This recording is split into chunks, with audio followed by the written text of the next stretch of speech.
के बाद। तो दूसरा कारण क्या है राम जी के अवतार का, ध्यान देकर सुनो। पीछे आवाज क्लियर आ रही है समझ में भैया? पीछे आवाज समझ में आ रही पूरी?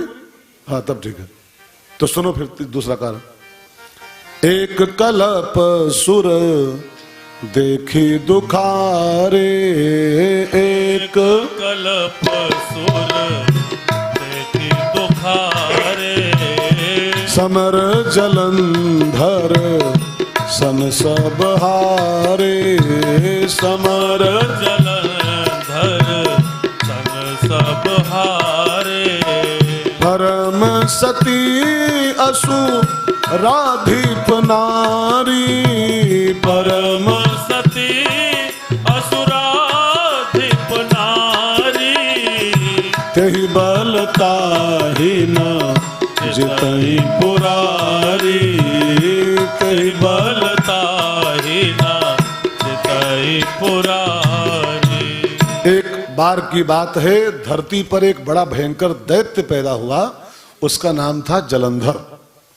वो शंकर जी का बेटा था, एक प्रकार से शिवपुत्र था। वो शिव जी के क्रोध से पैदा हुआ था। एक बार शिव जी इंद्र पर कुपित हुए थे, शिव पुराण का प्रसंग है। इंद्र पर गुस्सा आया तो वो गुस्सा उन्होंने एक ज्वाला बन करके उनके माथे से निकल पड़ा, ज्वाला। और वो ज्वाला बन करके वो बाबा का कोप बढ़ता हुआ गया और बाबा ने उसको समुद्र में गिरा दिया, पानी में, कि ऐसे रहेगा तो पूरा संसार जल जाएगा। मेरा गुस्सा जो ये बन के निकला है लावा, ये अगर ऐसे बहेगा तो पूरे संसार को भस्म करेगा। तो बाबा ने उसको घुमा फिरा करके समुद्र में छोड़ दिया और जल में गिरा तो वही जलंधर के नाम से पैदा हो गया। बाबा का कोप था ना वो, तो चूंकि बाबा का ही अंश था, बाबा का ही कोप था और जल से उत्पन्न हुआ तो जलंधर के नाम से विख्यात हुआ। अब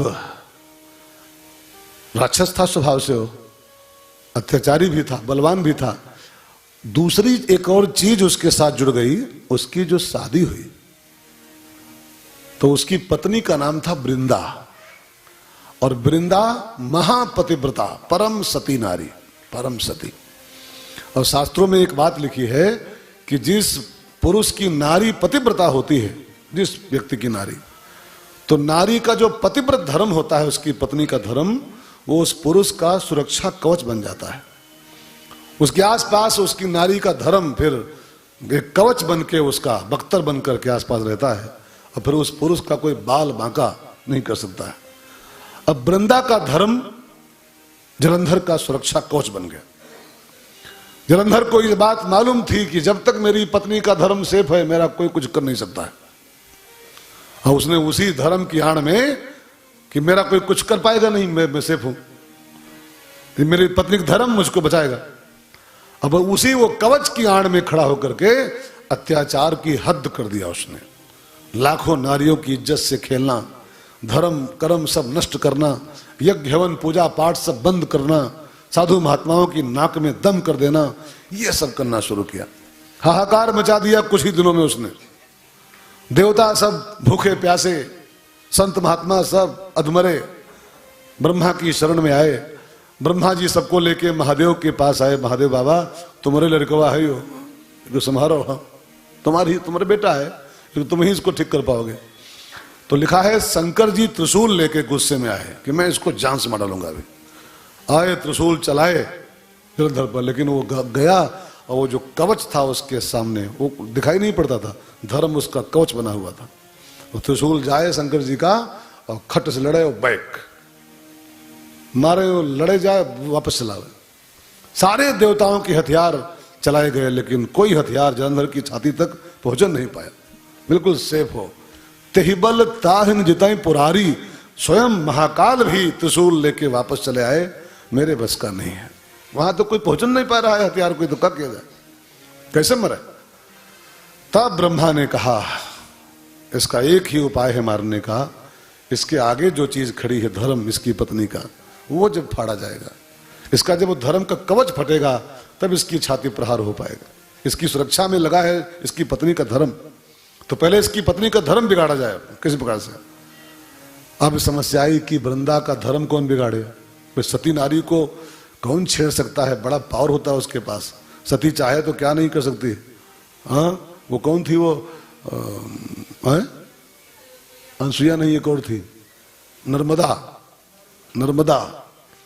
उसके पति को किसी ने श्राप दिया कि तेरा पति कल का सूर्योदय देख नहीं पाएगा, कल का सूर्योदय तेरा पति देख नहीं पाएगा, मर जाएगा।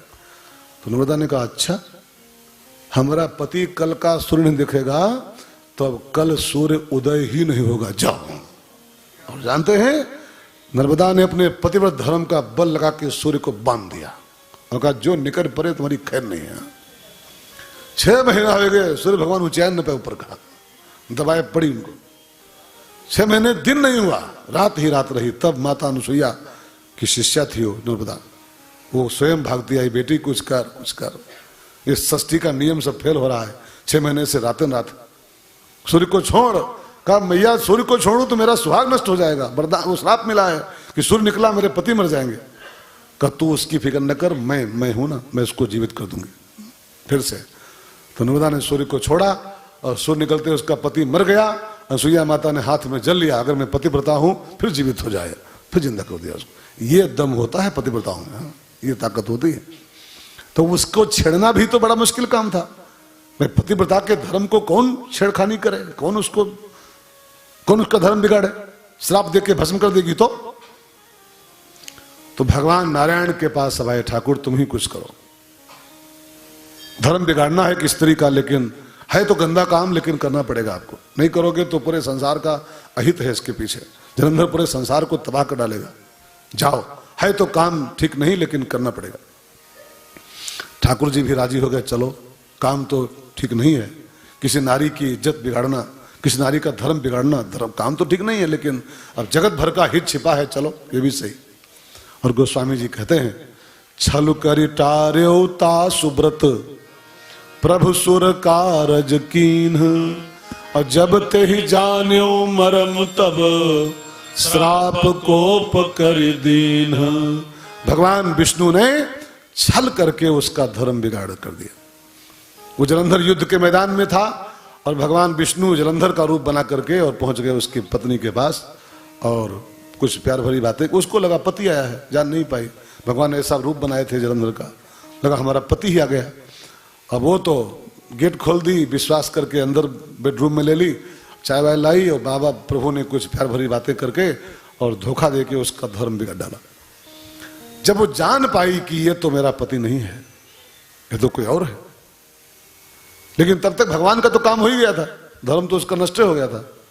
तो उसने पूछा कौन है आप, मेरे पति नहीं हो सकते हैं, मुझे अभी इस बात का आभास हो रहा है मेरे पति नहीं हो, तुम कौन हो। तब भगवान को लगा अब हम क्यों चोरी करें, अब तो हमारा काम हो ही गया, धर्म तो इसका कभी किया।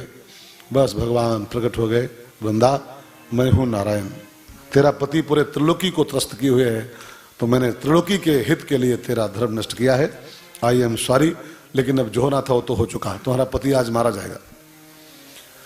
वृंदा ने कहा कि नारायण तुमको लोग कहते हैं दया सागर करुणा सागर, लेकिन तुम तो पत्थर दिल निकले, तुम्हारा हमने क्या बिगाड़ा था, मैं अपने धर्म पर कायम थी, तुम्हारा हम क्या बिगाड़ रही थी, तुमने पत्थर दिल बन के हमारा धर्म बिगाड़ा है, तो मेरा श्राप है, जाओ तुम पत्थर हो जाओ, और तुमने काला काम किया है मेरे साथ, तो तुम काले काले पत्थर हो जाओ।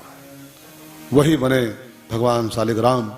और जब वृंदा ने पत्थर बनाया भगवान को, तो लक्ष्मी जी रुष्ट हो गई वृंदा के ऊपर कि तूने मेरे पति पत्थर कर दिया, जा तू वृक्ष हो जा। तो वो बन गई तुलसी वृंदा, ये तुलसी माता है ना, वृंदा मैया है वो। और भगवान का शालिग्राम जी का तुलसी जी का विवाह संपन्न हुआ है।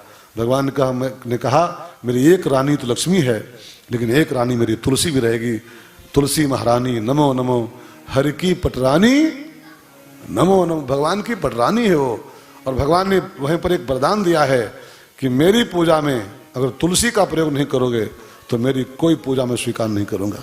तुलसी के बिना भगवान की कोई पूजा पूरी नहीं होती, कोई भोग, कोई देसी घी का हो चाहे जो हो, बिना तुलसी की पत्ती डाले उसको भगवान स्वीकार नहीं करते हैं। वो भगवान की अर्धांगिनी है, भगवान की रानी है। वृंदा ने एक और श्राप दिया, ठाकुर जी तुम मेरे पति की गैरहाजिरी में आए कुटिया पर, और तुमने उसकी पत्नी का माने मेरा धर्म नष्ट किया है। पति मेरा नहीं घर पे है, अनुपस्थित है इस समय वो, और तुम गैरहाजिरी में आए उसकी पत्नी के साथ खिलवाड़ किया, तो मेरा श्राप है कि यही पति जो मेरा आज मरा है ये बनेगा रावण अभी कुछ दिन के बाद। और जब तुम कुटिया पर नहीं होगे, मृग मारने जाओगे, तो तुम्हारी गरहाजिरी में रावण आएगा, हमारा पति आएगा और तुम्हारी पत्नी को लेके भाग जाएगा। तो वही बना रावण। जानकी जी का उसने हरण किया और फिर भगवान ने उसका राम रूप में उद्धार किया है। तो भगवान के अवतार का दूसरा कारण है वृंदा का श्राप कि तुम मनुष्य बन के आए, मानव रूप में आए, तुमने मेरा धर्म बिगाड़ा है, तो मानव रूप में संसार में फिर जाओ और मेरा पति तुम्हारी पत्नी को उठाएगा, फिर तुम्हारे हाथों उसका उद्धार होगा। वो सब लीला घटी और भगवान का राम रूप में अवतार हुआ है। रावण ने जानकी जी को उठाया, फिर राम ने उसको मारा। ऐसी कथा दूसरा कारण ये बन जाता है।